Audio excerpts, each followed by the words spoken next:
তোমার কবরে তো তোমাকে একাই থাকতে হবে। দেখেন এই কথাগুলা, কবরের কথাগুলা শুই না, মরণের কথাগুলা শুই না, চোখের মধ্যে একটু পানি আসে কিনা?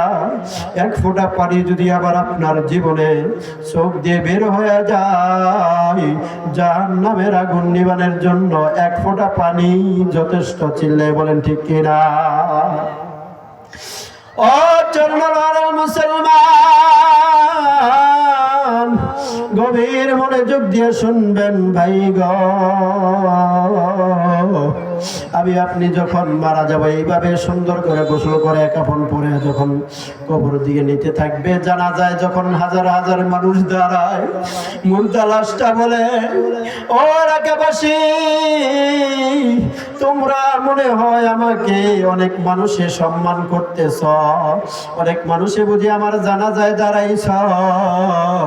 কবরের মধ্যে যখন 3 জন অথবা 2 জন মানুষ নামে, নামার পরে যখন কবরের মধ্যে লাশটা রাখিয়া বুকের মধ্যে হাত দিয়া বলে, বিসমিল্লাহি ওয়া আলা মিল্লাতি রাসূলিল্লাহ।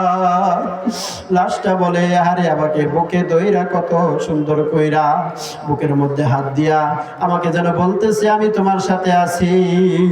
কিন্তু না, মরে যাওয়ার পরে কেউ কারো সঙ্গী হয় না। যে সন্তানের জন্য, বিবির জন্য 10-20 তলা বাড়িঘর করলেন, বাড়িঘর করে করে সুন্দর বিল্ডিং সাজাইলেন, কিন্তু দেখবেন ওই প্রাণের বিবি রাত্রিবেলায় মারা গেলে বলবে, অমুকের বাপরে আমার বিছানা থেকে নামায়া দাও।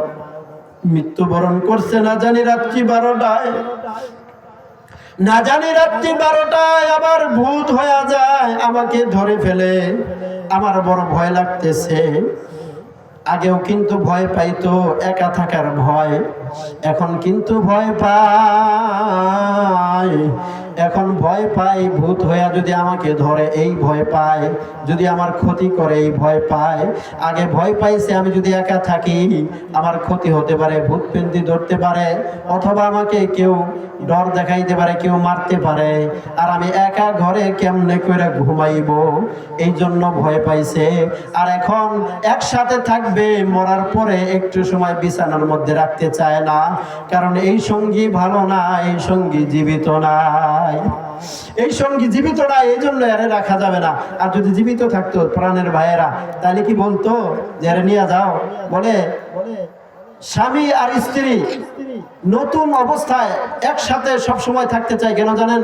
তার মনে না আনন্দ, কারণ স্বামীটা যদি স্ত্রীর থেকে দূরে যায়, স্ত্রীর মনটা অনেক কষ্ট পায়।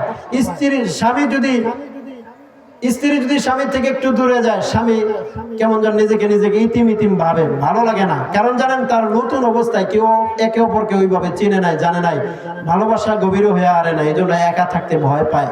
কিন্তু বাজান আমার, কিয়ামতের ময়দানে যখন আল্লাহ তাআলা একটু সময় পরিবারের কাছে যাওয়ার জন্য, পরিবারের কাছে যাওয়ার জন্য, নেক সংগ্রহ করার জন্য বলবেন, ওই স্ত্রী আর পরিচয় দিবে না, বলবে দুনিয়ায় তুমি কার স্ত্রী দাবি করো? দুনিয়ায় তো আবার বিয়েই হয় নাই।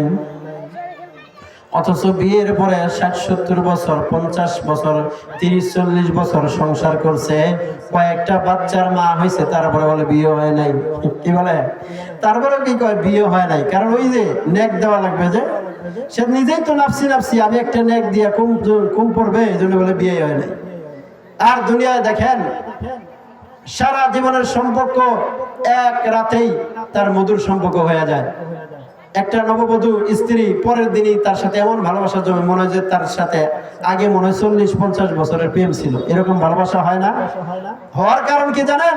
যখন সহি তরিকায়, নেক তরিকায়, যখন আপনি ইসলামের নিয়ম অনুযায়ী যখন কবুল বইলে বিয়ে করছেন, বিয়ের হক আদায় করছেন, আল্লাহ তাআলা এক রাত্রির মধ্যেই এমন ভালোবাসা দিয়ে দিয়েছে, লাইলি মজনুর মতো ভালোবাসা তার অন্তরে দিয়ে দিয়েছে। সুবহানাল্লাহ।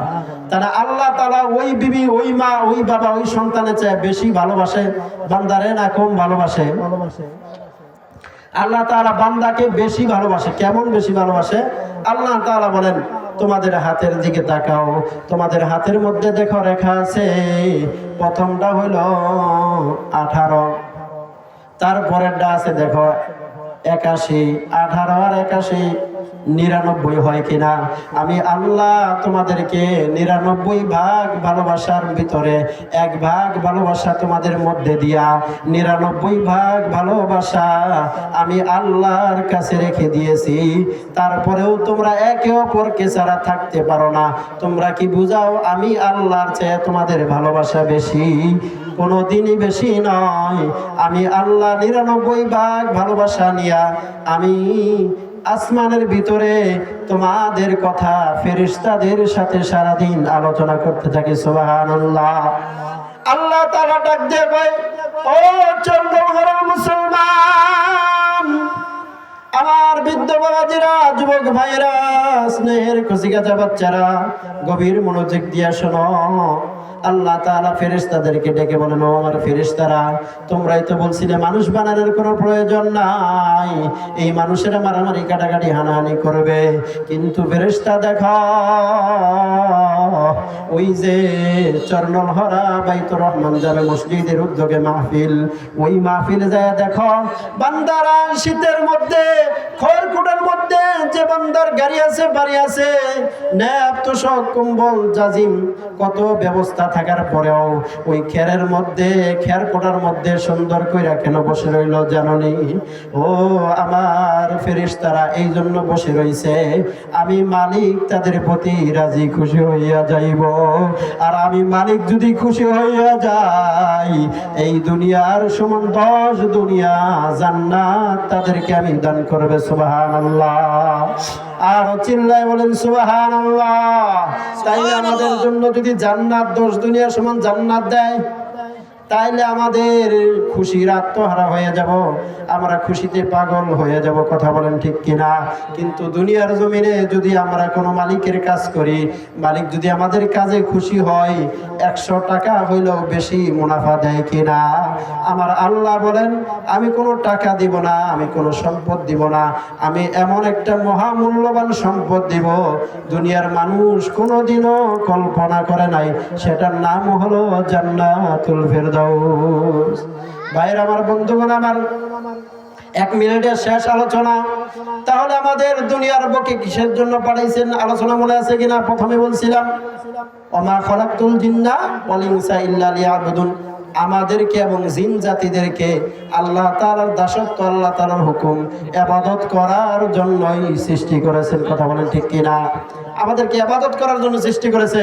আমার ভাইরা, আমার বন্ধুগণ, এই আজকের মাহফিলে শরীক হয়ে ওয়াজ শোনা এটাও ইবাদত। কি বলেন?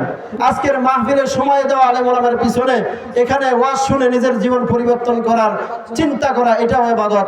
নামাজ পড়া যেরকম ইবাদত, হজ করা, যাকাত দেওয়া যেরকম ইবাদত, দ্বীন শিক্ষা, ইলম শিক্ষা, আমল করাটা এরকম ইবাদত। দ্বীন শিক্ষা, ইলম শিক্ষা কি ফরজ না? ইলমে দ্বীন শিক্ষা করা কি ফরজ? আর আমরা কি শিখি? দুনিয়ার ডিগ্রি সব অর্জন করতেছি, কিন্তু ঈমান আমল শিখার জন্য 3 দিন সময় যদি তাবলীগের লাগাইতে বলে সময় নাই, অথচ 1 সপ্তাহ হাসপাতালে বেডে শুয়ে থাকবো ঠিকই, কিন্তু তাবলীগের সময় দেব না 3 দিন। কি তেমন? মাশাআল্লাহ, আমার মুরব্বী এক চিল্লা দিয়েছেন, একজন মুরব্বী আমার সামনে বসছেন, এক চিল্লা দিয়েছেন শুরু থেকে মাগরিব থেকে নিয়ে আসা পর্যন্ত ওয়াজ শুনছেন। আমি গুনাহগারের জবান থেকে আল্লাহ যে কথাগুলো বললাম এই কথার উপর আমাকেও আমল করার, এই মুরব্বীরা যারা বসছে, ছোট ছোট বাচ্চা সহ, যুবক ভাইয়েরা সহ যারা বসছে, তাদের সকলের জীবনে সমস্ত গুনাহ মাফ করে দিয়া তাদের মৃত্যুটা যেন ঈমানি মৃত্যু হয়, আমি দোয়া করে দিলাম। এলাকাবাসীর হেদায়েতের জন্য দোয়া করি, আল্লাহ তাআলা যেন আজকের এই মাহফিল থেকে সবাইকে হেদায়েত দেয়, এই মসজিদের উন্নয়নে, মসজিদের কাজে যেন সবাইকে শরীক হওয়ার তৌফিক দান করেন।